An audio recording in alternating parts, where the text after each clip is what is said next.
Pues en este capítulo vamos a estar, no lo vamos a terminar todo, es un capítulo extenso, sin embargo vamos a llegar hasta el versículo 16, del versículo 1 al versículo 16 del capítulo 7. Ustedes se acordarán, hermanos, que Pablo viene haciendo una serie de exhortaciones a la iglesia de Corinto, derivado de malas actividades que ellos estaban teniendo como iglesia. Tanto así es que ya estaban afectando al cuerpo de la iglesia. Y es sorprendente porque cuando leía este pasaje o lo que hemos estado estudiando o lo que vamos a estudiar, ustedes pueden decir, oye, pues es una advertencia muy fuerte que le llegase a pasar a alguna iglesia. Bueno, la cuestión es de que la iglesia de Corinto ya estaba viviendo estas cosas. Entonces es aún más sorprendente que pues ellos ya estaban con estos problemas y es que Pablo empieza a abordarlos, ¿no? Ahora, en el capítulo 6, a finales del capítulo 6, la semana pasada se compartía sobre el tema principal por el cual Pablo está escribiendo todas estas exhortaciones. ¿Cuál es esa exhortación? Versículo 15, ustedes son miembros de Cristo. Dice el versículo 15, ¿no sabéis que vuestros cuerpos son miembros de Cristo? Les hace una pregunta, ¿acaso no se los dije? ¿Acaso no lo han entendido? Su cuerpo le pertenece a Cristo. Y hace la pregunta, ¿quitaré pues los miembros de Cristo y los haré miembros de una ramera? Y rotundamente Pablo dice, de ninguna manera. Entonces Pablo va haciendo esta división, como lo ha hecho en varios capítulos, sobre quiénes somos nosotros. Por ejemplo, el versículo 17 de este mismo capítulo 6 dice, pero el que se une al Señor, un espíritu es con Él. Entonces va intentando que nosotros entendamos que ahora le pertenecemos a Él y que nuestro cuerpo no nos pertenece. Y así cierra el capítulo 6. ¿O ignoráis que vuestro cuerpo es templo del Espíritu? Ya les dijo tres cosas, son miembros de Cristo, son un mismo espíritu con Él y ahora también su cuerpo es templo del Espíritu. Bueno, vaya responsabilidades que les está dando Pablo a los hermanos. Y así va a terminar el capítulo, dice, el cual tenéis de Dios y que no sois vuestros, es decir, no se pertenecen porque habéis sido, insisto, lo que hemos recordado domingo tras domingo, comprados por precio. Es decir, ustedes no se pertenecen, decía mi papá, ahora le pertenecen a Cristo, Él es quien los compró. Por tanto, glorificad pues a Dios con vuestro cuerpo. Y esto va a ser también parte de lo que voy a compartir el día de hoy, que en el matrimonio y en algunos otros aspectos también es necesario glorificar a Dios. En cualquier cosa que hagáis, ya sea comer o beber, hacerlo todo para la gloria de Dios. Y así inicia el capítulo 7, del versículo del 1 al 16. Insiste que el versículo 1, leamos los primeros dos versículos. En cuanto a las cosas que me escribisteis, bueno le sería al hombre no tocar mujer, pero a causa de las fornicaciones, cada uno tenga su propia mujer y cada una tenga su propio marido. Aunque se nos dice que de las cosas que me escribisteis, pues es interesante que no tenemos nosotros esa carta, no tenemos ese escrito con las cosas que los corintios le escribieron a Pablo, pero sabemos que Cloé, se nos dice en el capítulo 1, les dijo la situación de la iglesia. Aparte están estas cartas que le escribieron a Pablo, aunque no tenemos como tal las preguntas o los temas que se le preguntaron a Pablo, tenemos la respuesta. Entonces vamos a intentar con su respuesta de Pablo descifrar qué es lo que los hermanos de Corinto le escribieron. Ahora, versículo 1, bueno le sería al hombre no tocar mujer. Insisto, estos capítulos son a veces tomados fuera de contexto y utilizados para otro tipo de cosas que pues no es lo que Pablo quiere decir. En este caso nosotros leemos este versículo y podemos entender que Pablo en otros temas está diciendo, pues es que la mujer es la que contamina. Mejor le es al hombre como algo superior, pues no tocar mujer porque lo hace pecar. Pero esto no es lo que Pablo está diciendo y esto creo que es algo que quisiera que nosotros entendiéramos. Pablo en ningún momento está diciendo esto. ¿Por qué dice esto Pablo? Me gustaría compartirles dos cuestiones que van a ser muy importantes para poder entender el resto del capítulo. Una es la cultura. Culturalmente, la ciudad de Corinto era una de las ciudades más importantes en ese entonces. Si usted se pone a investigar un poquito qué es lo que pasaba, qué es lo que sucedía en esta iglesia, pues era considerada una cosmópolis, es decir, una ciudad que albergaba mucha gente. Y no solamente mucha gente como lo pueden ser los chinos, ¿no? Que son demasiados. No, muchos tipos de personas de diferentes religiones, con diferentes culturas, de diferentes nacionalidades. ¿Y esto qué generaba? Pues que griegos, romanos, judíos, egipcios, nosotros encontraremos que Apolos andaba también por ahí. ¿Cómo es que Apolos llegó hasta allá? ¿Cómo es que Apolos se lo encontraron en la región? Bueno, pues era una ciudad importante. Tan importante que también había comerciantes que llegaban a esta ciudad. Entonces, sentando el precedente de que esta era una ciudad grande y había mucha gente, por ende, había muchas filosofías, religiones y maneras de pensar. Ahora, es importante también recordar que esta iglesia no era judía, es decir, no era un grupo de israelitas que habían estado expuestos a la ley, sino que muy probablemente eran personas que habían estado acostumbradas a vivir de manera libremente, ¿no? Pero habían escuchado acerca del evangelio y se habían convertido. Una de estas formas de pensar que estaba tocando a la iglesia, y ahorita lo vamos a ver por qué, pues era el gnosticismo. Creo que esta palabra, el gnosticismo, lo podemos nosotros encontrar en diferentes cartas, no solamente aquí en 1 Corintios. Ustedes se acordarán que en 1 Juan tocamos mucho este tema del gnosticismo, que se querían elevar o sentir superiores a los demás. Este tema del gnosticismo también estaba en Corinto. ¿Por qué lo podemos ver? Bueno, había dos maneras de ver el gnosticismo. Una es que el cuerpo es malo y no lo podemos cambiar. ¿Se acuerdan lo que veíamos en algún momento? Que estos hombres decían, como el cuerpo es malo, es decir, todo lo que está a mi alrededor y no hay alguna solución para esto, yo tengo libertad para pecar. Yo puedo hacer lo que quiera, yo puedo hacer con mi cuerpo lo que sea. Entonces esto daba una especie de libertinaje bastante denso, bastante preocupante. Por otro lado, estaban los gnósticos que decían, no, necesito evitar todo el tema de satisfacción, todo el tema de cosas buenas que le hagan al cuerpo. Es decir, necesito abstenerme de muchas cosas. ¿Para qué?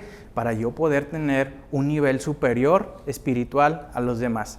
Yo no me voy a contaminar, yo no me voy a andar juntando, yo no me voy a casar, yo no voy a hacer esto, porque eso afecta a mi cuerpo y yo quiero ser superior. Entonces imagínense este tipo de culturas que había en esta ciudad, los que hacían de todo y los que más bien se alejaban de todas esas cosas carnales. El segundo punto que va a ser muy importante para entender este capítulo es la idolatría que había en esta ciudad. Ustedes podrán investigar después en sus casas acerca de Afrodita, pero Afrodita era una diosa griega a la cual se le veneraba de muchas maneras muy preocupantes.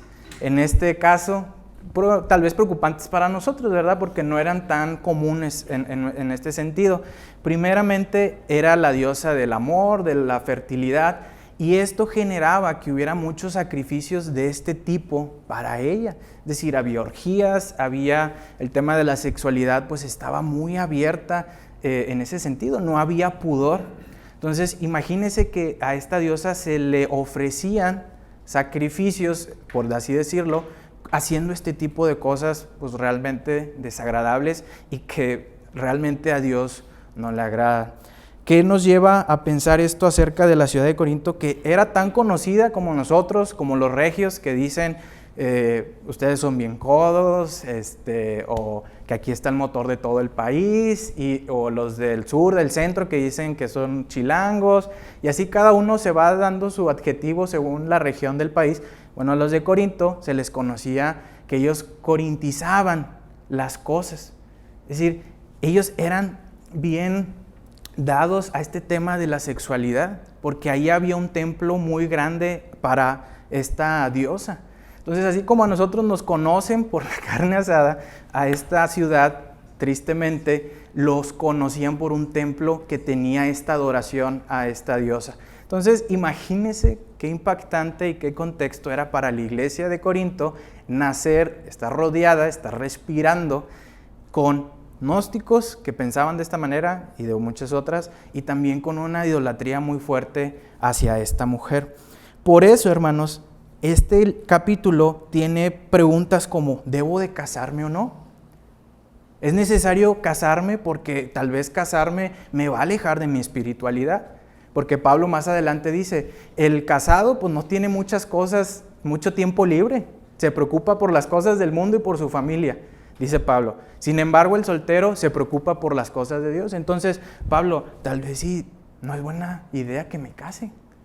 O la otra, tal vez es necesario no tener relaciones con mi esposa, porque eso va a hacer que yo sea menos santo, eso me va a alejar de Dios. O incluso otra cosa que también podría suceder es que yo puedo estar con esta libertad que se vivía en la sociedad de la sexualidad con cualquier mujer. Entonces, por eso Pablo hace mucho énfasis, cada uno tenga su propia mujer, cada mujer tenga su propio marido. Entonces, esto es bien importante para entender por qué Pablo les escribe todas estas cosas. Leemos el versículo 1, bueno le sería al hombre no tocar mujer. ¿Por qué les dice esto? Porque es mejor evitarse todas estas cosas, todas estas nuevas responsabilidades para el servicio de Cristo. Más adelante, insisto, Pablo lo va a decir. Sin embargo, a causa de las fornicaciones, o si usted lo quiere leer, a causa de la ciudad de Corinto, donde ustedes viven, a causa del pecado, de la inmoralidad, no se arriesguen. Más bien que hagan, cada uno tenga su propia mujer y cada uno tenga su propio marido.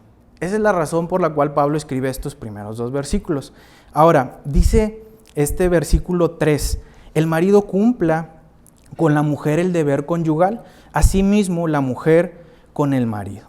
Ahora, en este tema del deber conyugal, pues realmente muchas traducciones lo podemos entender de diferentes maneras.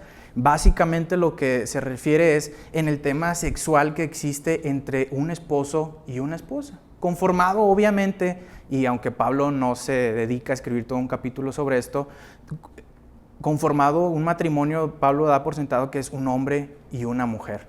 Eso creo que es importante que nosotros lo entendamos, que esto es entre un hombre y una mujer. No es entre 2 hombres, no es entre 2 mujeres, o incluso no es entre 3 personas.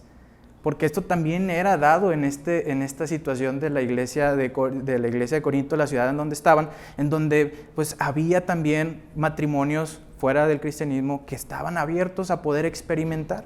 No tan diferente, creo que no es tan diferente a lo que vivimos incluso hoy en día, ¿no? Este tema del libertinaje. Ahora, dice el versículo 3, el marido cumpla. Usted puede leer otras traducciones, usted puede incluso buscar a qué se refiere Pablo con esto, pero le explico que básicamente cuando Pablo dice el marido cumpla, quiere decir que el marido, o en este caso también la mujer, está en deuda con su esposo o con su esposa. ¿Por qué en deuda, hermanos? Porque ellos hicieron un pacto delante de Dios. Porque ellos hicieron un pacto de que ellos iban a conformar un matrimonio que no lo iba a separar, dice Jesús, más adelante lo vamos a ver, no lo separe hombre, sino hasta la muerte. Entonces, el deber sexual, en este caso del matrimonio, es únicamente entre hombre y mujer. Débanse el uno al otro. No necesitan andar buscando en otras personas. Y esto es muy impactante, hermanos, porque en este momento a la mujer no se le veía como alguien igual al hombre en este tipo de decisiones. Más adelante lo vamos a ver con los fariseos, que dice Jesús que es que ustedes niegan a sus esposas, ustedes las hacen a un lado, ustedes las tratan mal. Bueno, en este momento a la mujer también se le era considerada como alguien que no tomaba decisiones en este tipo. Es decir, era el hombre quien decidía cuándo tener relaciones, era el hombre quien decidía cuando estaba de buenas, era el hombre cuando decidía qué es lo que hacía, y a la mujer tristemente la menospreciaban.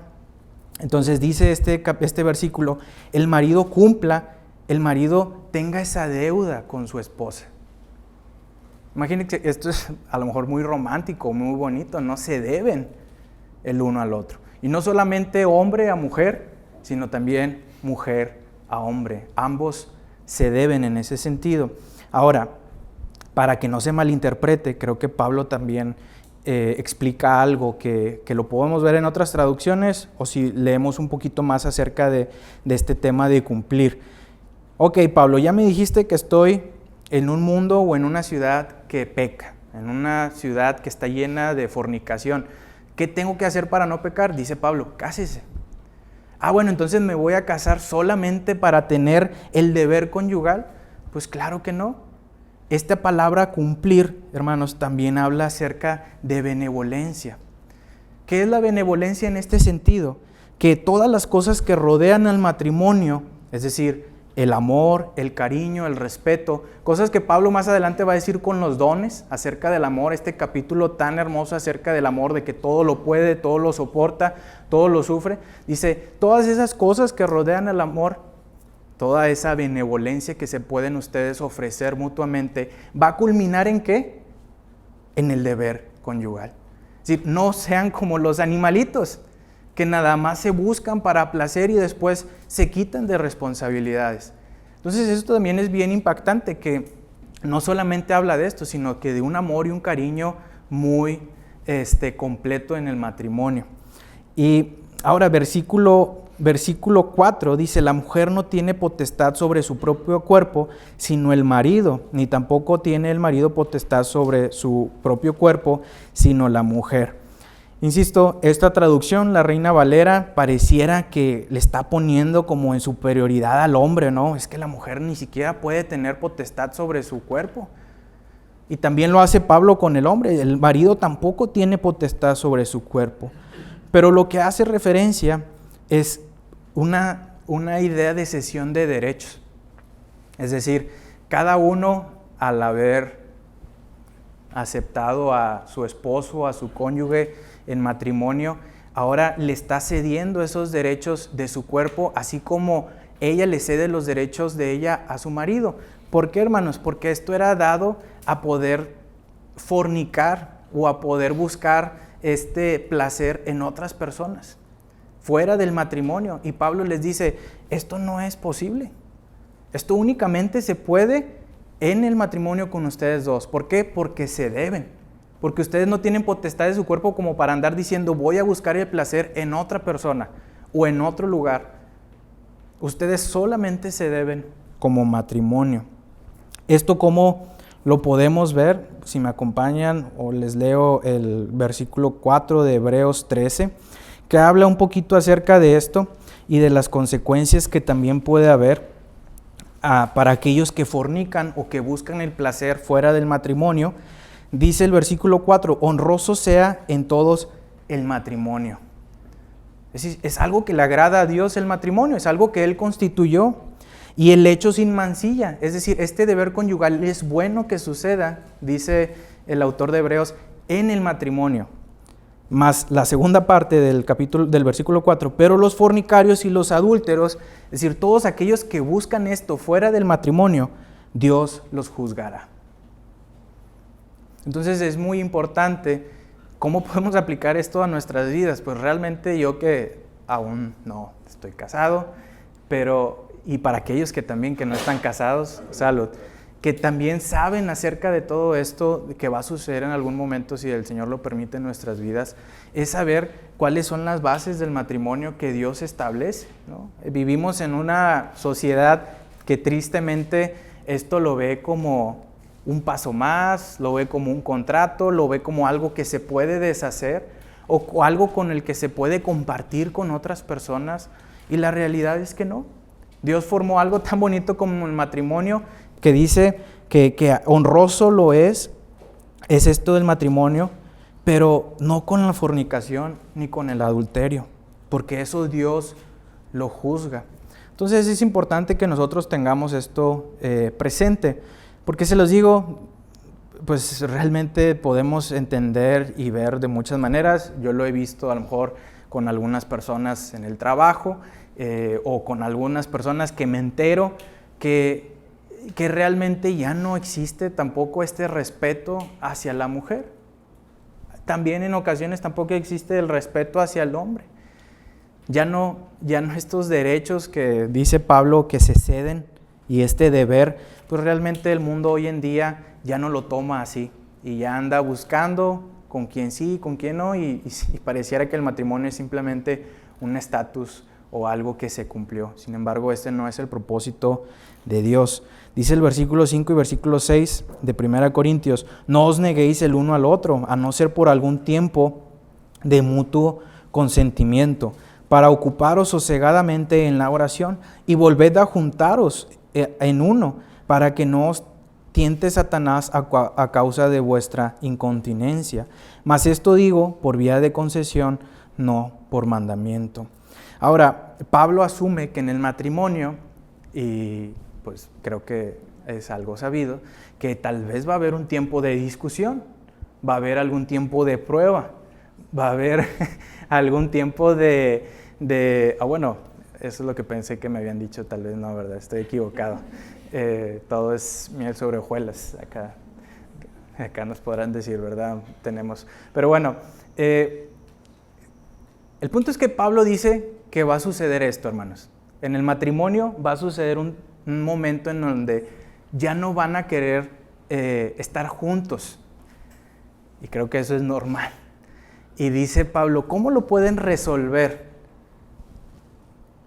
Ustedes dediquen un tiempo sosegadamente a la oración y al ayuno.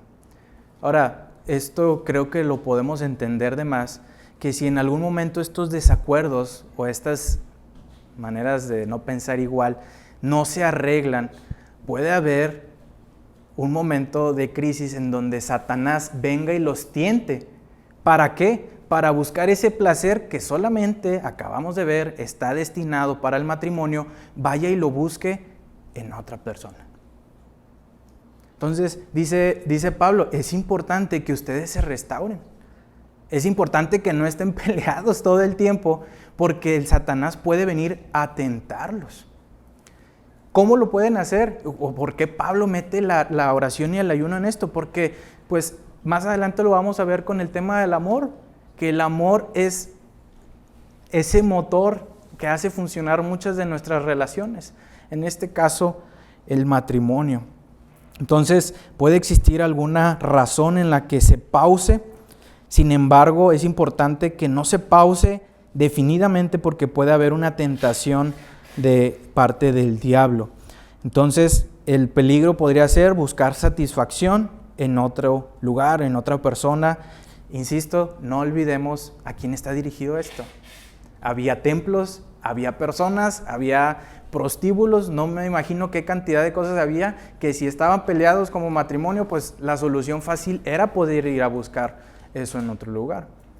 Entonces Pablo dice, oren y ayunen, sosegadamente, dedíquenle tiempo a esto.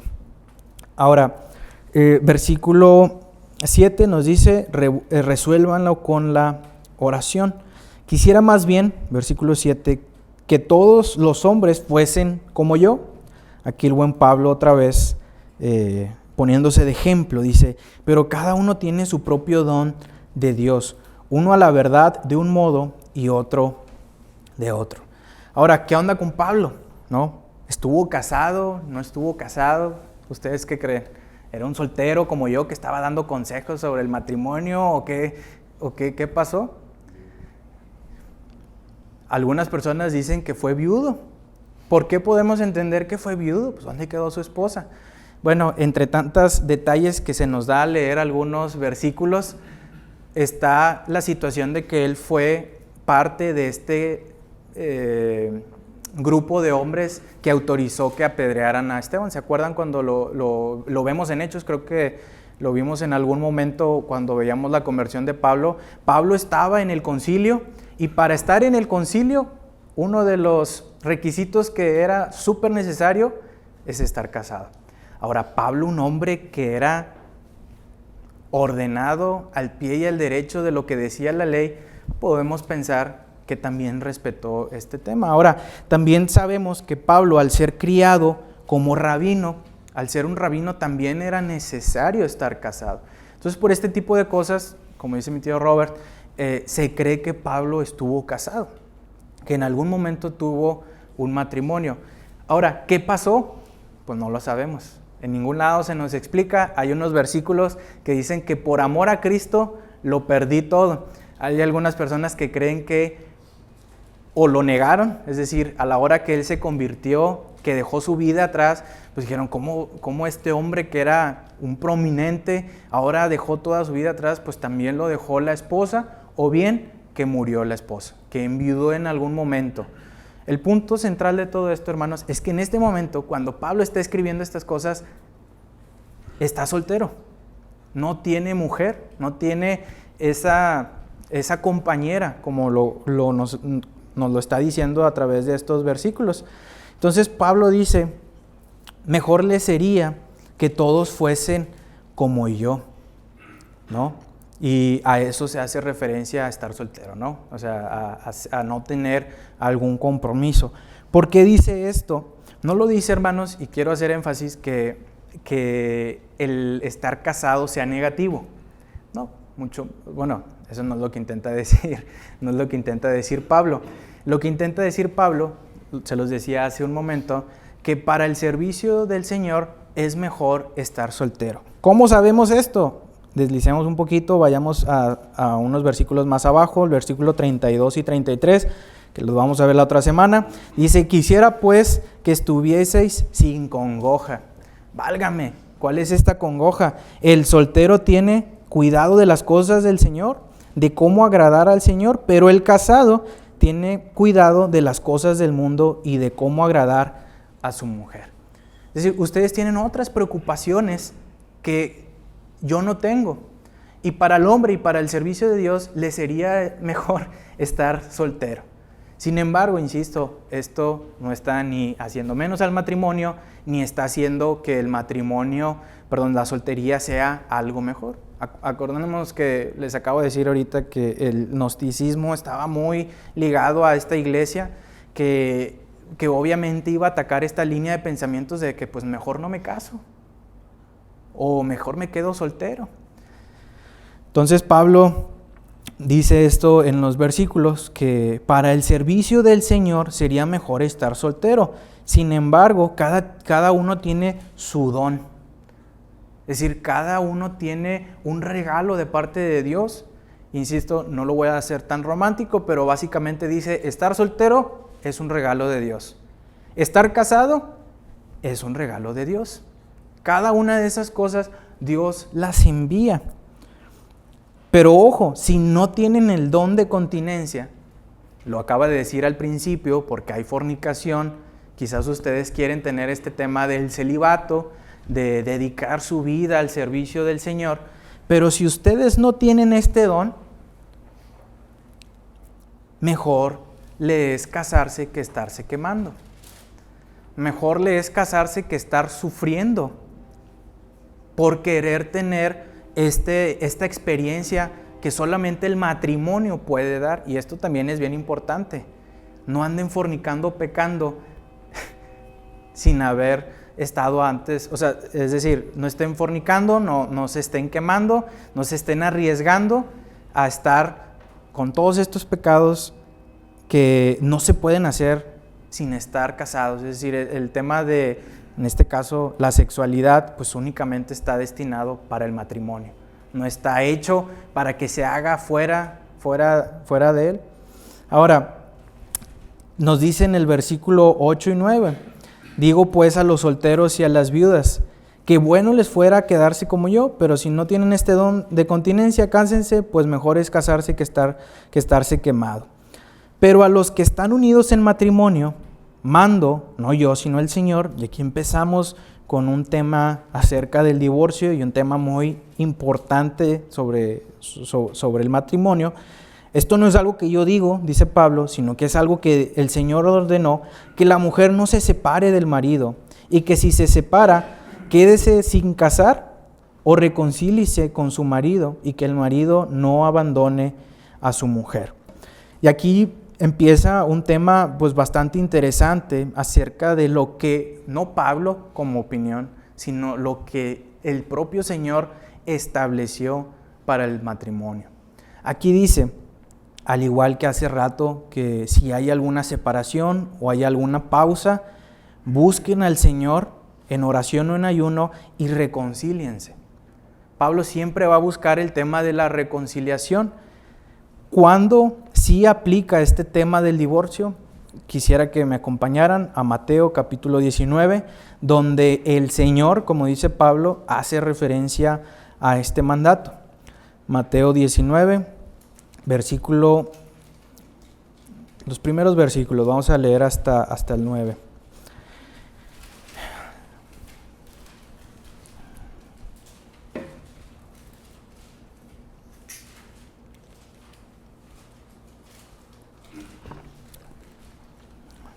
Si ya están ahí en sus Biblias, nos dice que aconteció que cuando Jesús terminó estas palabras, se alejó de Galilea y fue a las regiones de Judea, al otro lado del Jordán, y le siguieron grandes multitudes y los sanó allí.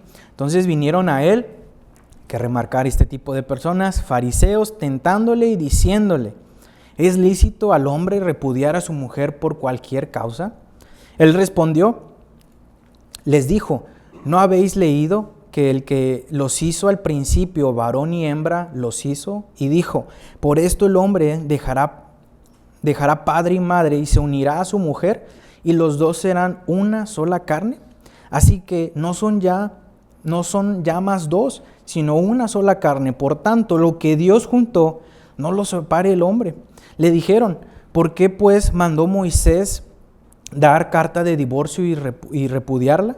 Él les dijo: por la dureza de vuestro corazón, Moisés os permitió repudiar a vuestras mujeres, mas al principio no fue así. Y yo os digo que cualquiera que repudia a su mujer, salvo por causa de fornicación, y se casa con otra, adultera. Y el que se casa con la repudiada, adultera.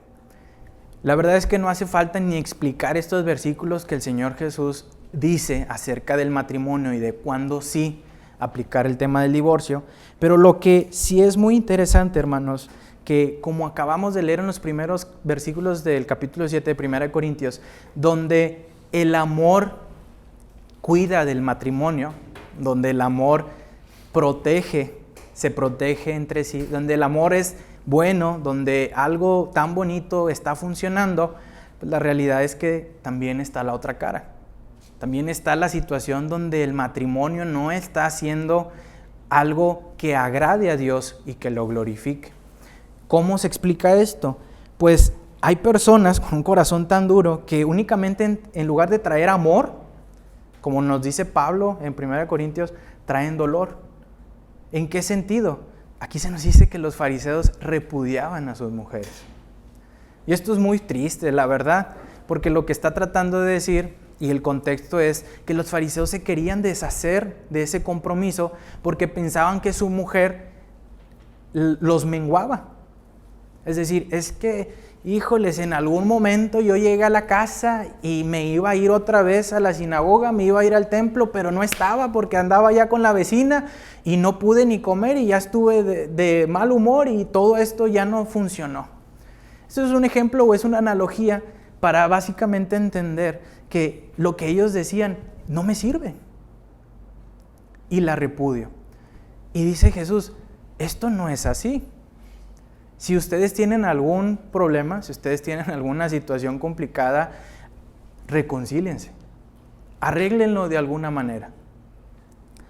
Entonces es importante saber que hay personas que en lugar de traer amor, traen dolor al matrimonio. Y en este caso estos hombres, como los fariseos, también puede haber hoy en día este tipo de acciones en el matrimonio, pues empiezan a opacar y a deshacer un poco el propósito principal del matrimonio. Ahora, personas que sufren este dolor, fornicación, adulterio, es decir, personas que no se pudieron quedar en su casa y respetar a su mujer y fueron y buscaron una satisfacción sexual en otra persona, dice el Señor Jesús, sepárense. ¿Por qué se van a separar? Porque no se está cumpliendo el diseño del matrimonio, porque no se está cumpliendo lo que pues ustedes prometieron al casarse. ¿Cuál es ese diseño que Dios instruyó y que la Biblia nos habla acerca del matrimonio, hermanos? Y creo que esto es una lección muy general, pues que este pacto es un pacto permanente. No es un tema de un contrato, no es un tema de un sentimiento, no es porque yo ya no me siento con ganas de seguir casado, lo voy a romper. Eso no es. Y esto que les está diciendo Pablo a los hermanos era a creyentes, porque ahorita más adelante va a hablar a aquellos que eran inconversos y alguno de ellos creen en el Señor. Entonces, esto que ustedes hicieron delante del Señor, que delante del Señor se juraron amor, no se puede romper. Si tienen algún problema, si tienen alguna discusión, reconcíliense. Entonces, el diseño del matrimonio bíblicamente es un pacto permanente. También, ¿qué implica? Que implica dejar a su padre y a su madre, lo acabamos de leer, unirse y formar una sola carne. ¿A qué se refiere con esto, una sola carne, más allá de ser romántico? Que no hay cabida para otra persona. No hay cabida para una tercera persona, no hay cabida para otra tercera, otra cuarta. Lo acabamos de leer con Pablo que dice, se deben mutuamente. Entonces, esto es parte también del diseño del matrimonio. Y una de las que más me llaman la atención es que en muchas ocasiones en las cartas que Pablo escribe, y también el propio Cristo lo hace, es que el matrimonio refleja una relación de Cristo con su iglesia. ¿Cuántas veces no hemos leído cómo el matrimonio es usado como ejemplo para lo que el Señor hizo por nosotros? Que Él, siendo el esposo, amó y se entregó por su iglesia, por su esposa. Entonces, ese también es el propósito del matrimonio, reflejar ese amor de Cristo para con la iglesia. Y como último, se los comentaba hace rato, que el propósito supremo de todas las cosas que nosotros hacemos como creyentes es glorificar a Dios. Ya sea que coman, ya sea que beban, ya sea que se gradúen, ya sea que trabajen, ya sea que se casen, ya sea que hagan cualquier cosa, la finalidad de todas esas cosas es agradar a Dios. No se puede agradar a Dios en fornicación, no se puede agradar a Dios en adulterio. Entonces, si existen esas cosas, dice el Señor Jesucristo, sepárense.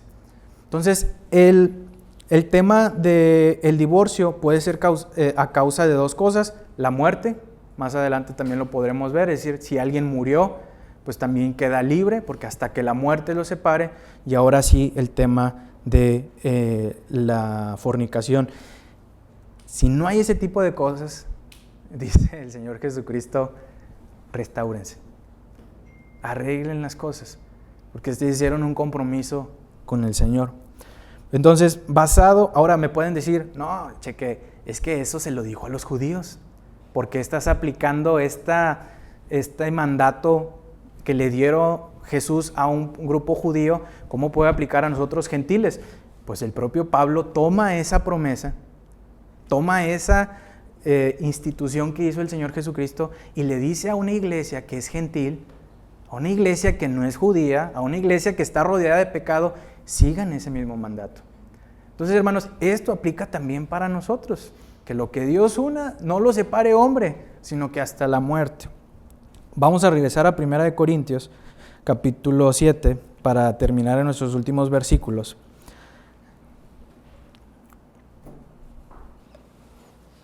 Ahora sí, poniéndolo en práctica, ya se nos dijo que el marido no abandone a su mujer, la mujer no abandone a su marido, sino reconcílense. Del versículo 12 al 16, vamos a leerlos. Dice: a los demás yo os digo, y necesito decirles, esto ya no es al matrimonio cristiano. Dice, a los demás yo os digo, no el Señor. Y esto también, otro paréntesis. Hay personas que limitan o no le dan el peso suficiente a lo que Pablo dice en este tipo de cosas. Yo creo que la verdad es que Pablo no necesitaba ni decir ni hacer una diferencia entre que esto lo dije yo y lo dice el Señor. Pablo era una persona que estaba avalada por el Señor. Pablo recibió un ministerio de parte del Señor Jesucristo. Entonces vemos todo lo que él ha hecho, y por lo menos esto es algo muy personal. Creería que las cosas que Pablo pudiera decir son de parte de Dios, aparte que están dentro de la Biblia y son inspiradas por Dios. Hay cartas, hay diferentes libros que no están en la Biblia, que también fueron escritas por profetas o por personas que estuvieron cerca de Dios. Sin embargo, esto que está en la Biblia está inspirado por el Espíritu Santo y está en nosotros. Esto es, insisto, es algo personal. Sin embargo, Pablo también por alguna razón dice, esto no lo dice el Señor, esto es algo que yo creo, y eso es que si algún hermano tiene una mujer que no sea creyente y ella consiente en vivir con él, no lo abandone.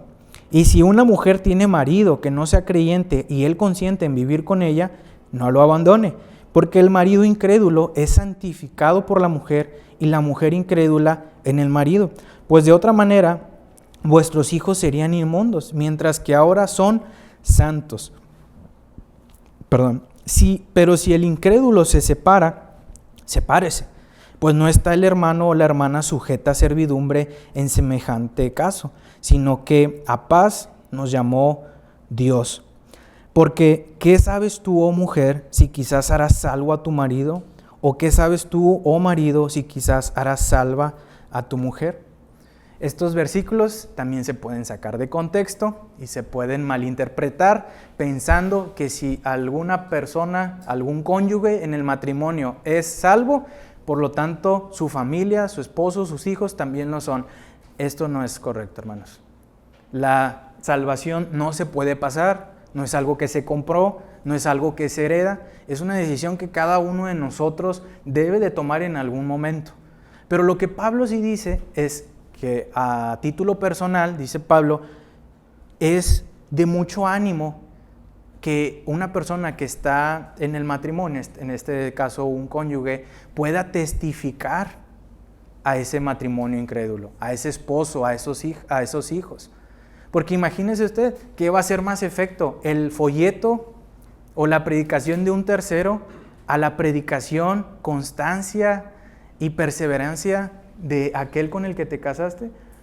Dios puede usar cualquiera de esas formas. Sin embargo, dice Pablo, usted esposo o usted esposa, no se vaya porque le son de bendición.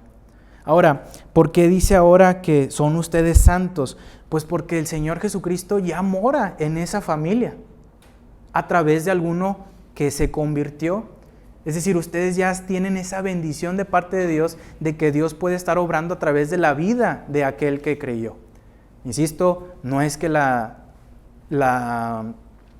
salvación se comparta, no es porque la salvación se va a transmitir a mis hijos o a mi esposo, no. Más bien dice, es una bendición que haya alguien convertido entre vosotros. ¿Cómo podemos ver esto?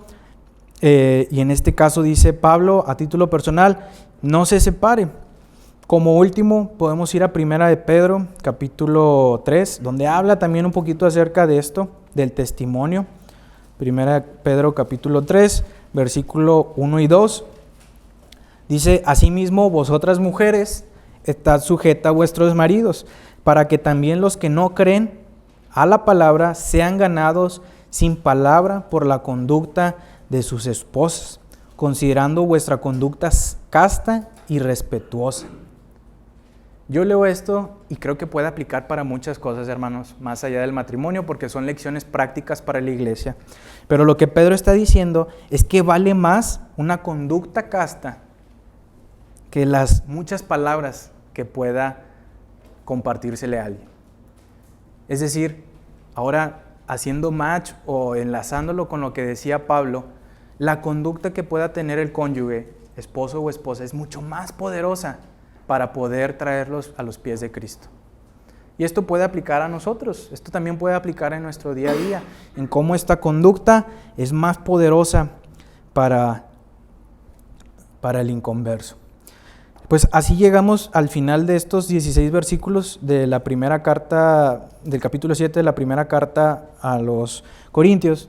Y no quisiera dejar de insistir, hermanos, que aunque estamos tocando un tema marital, un tema que le concierne a los matrimonios, pues esto es algo que tal vez en algún momento los que no nos hemos casado, aquí hay jóvenes, y en algún momento vamos a llegar a poder casarnos, es pues entender que el matrimonio es de dos personas nada más, un hombre y una mujer.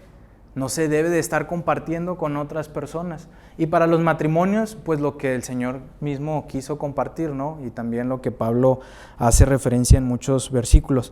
Pero más allá de eso, entender tres cosas que veíamos al principio, que nosotros somos miembros de Cristo, dice el capítulo 6, nosotros hemos sido unidos con Él en espíritu y que ahora somos templo del Espíritu Santo. Estas tres cosas Pablo las está aplicando ahorita al matrimonio, pero pueden aplicar en nuestra vida todos los días. Como solteros, no os queméis; como casados, débanse el uno al otro. Pero básicamente esta es la razón por la cual Pablo está escribiendo esto. Ustedes han sido comprados, y no me cansaré de recordar cada vez que estemos en 1 Corintios aquello que Hamlet una vez nos dijo al principio, que este mensaje está escrito, dice el versículo 2 del capítulo 1, aquellos que han sido llamados a ser santos. Es para una iglesia que ha sido llamada a ser apartada, a ser diferente a los demás. Y me decía mi papá en la mañana, ¿a quién va a escoger Dios? ¿A los mejores? ¿Al mejor ejemplo de las iglesias? ¿A un Apolos que esté liderando? ¿A un Pablo? Pues imagínense que todos fueran como Pablo de Apolos, Pedro, pues wow. Pero no, el Señor escogió a aquellos que más necesitábamos. Y en este sentido, pues ya hemos sido comprados, hemos llamados a ser santificados y ahora somos miembros de Él, tenemos su Espíritu, y esta debería de ser nuestra iniciativa a la hora de conducirnos en el día a día. Vamos a orar. Señor, gracias por este tiempo, gracias por lo que nos has permitido leer. Señor, nos encomendamos a ti sabiendo que tú estás con nosotros. Te pedimos que nos sigas cuidando y guardando durante el resto del día. Amén.